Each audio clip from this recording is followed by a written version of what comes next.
and welcome back to another video. In today's video, we are going to be taking a look at the history of the Intercity 125, the train that saved Britain's railways. The Intercity 125, or high-speed train, is a diesel-powered passenger train built by British Rail Engineering Limited between 1975 and 1982. Each set is made up of two Class 43 power cars and a rake of Mark III carriages. The name is from its top operational speed of 125 mph. Initially, the sets were classified as Class 253 and Class 254. 1960s, the British Transport Commission, British Railways, was modernising its railway network. It wanted to increase intercity speeds. The government was unwilling to fund new railways, so they focused on increasing line speeds by developing new trains. A team of engineers was assembled at the Railway Technical Centre in Derby to develop an advanced passenger train, the APT, capable of at least 125 mph, incorporating many features not previously seen on Britain's railways, such as tilting to allow higher speeds on curves. The APT project suffered repeated delays, and in 1970 the British Railway Board decided that it was not sufficiently developed to modernise the railways in the short term. The BRB authorised the development of a high-speed diesel train for short-term use until the APT was able to take over. The operational prototype was to be built by 1972. Delivery of the high-speed train continued through 1976, and on the 4th of October, a partial service of HSTs running at 125 mph began on the Western Railway. The radical update of the standard BR livery on the power cars was complemented by the Intercity 125 branding, which also appeared on the timetables. By the start of the summer timetable in May 1977, the full complement of 27 Class 253 sets, number 253001 to 253027, was in service on the Western region, replacing locomotive-hauled trains on the Bristol and South Wales routes. Passenger numbers rapidly increased. The production of the Class 254 continued through 1977 for East Coast mainline services.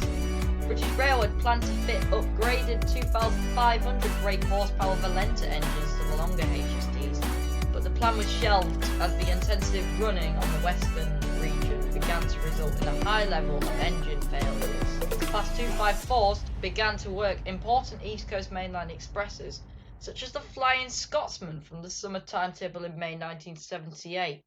Within a year, they had completely removed the Deltics and reduced the London to Edinburgh journey time by up to an hour.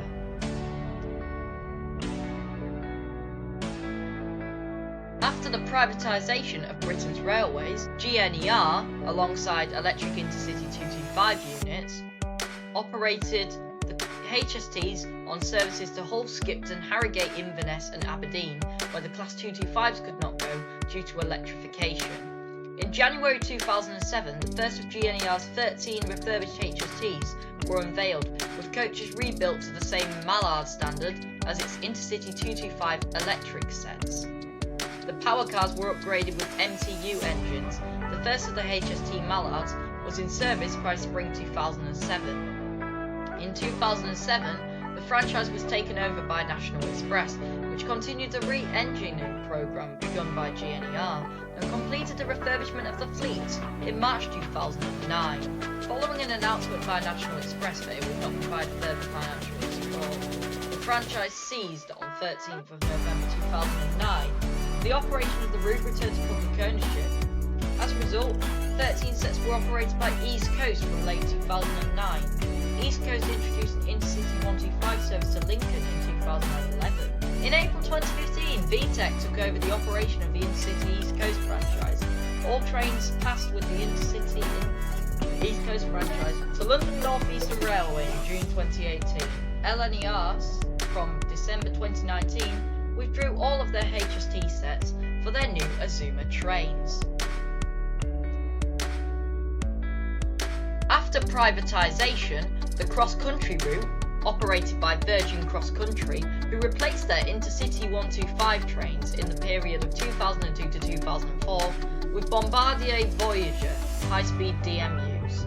most of the former Virgin cross-country fleet was sent to the Midland Main Line. In 2007, the franchise passed to Arriva Cross-Country, which, because of overcrowding, the company had to reintroduce 5 HSTs to supplement its voyages.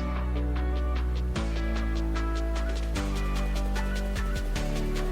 2006, Grand Central obtained 6 Class 43 power cars to operate its London to Sunderland passenger service via the East Coast Main Line.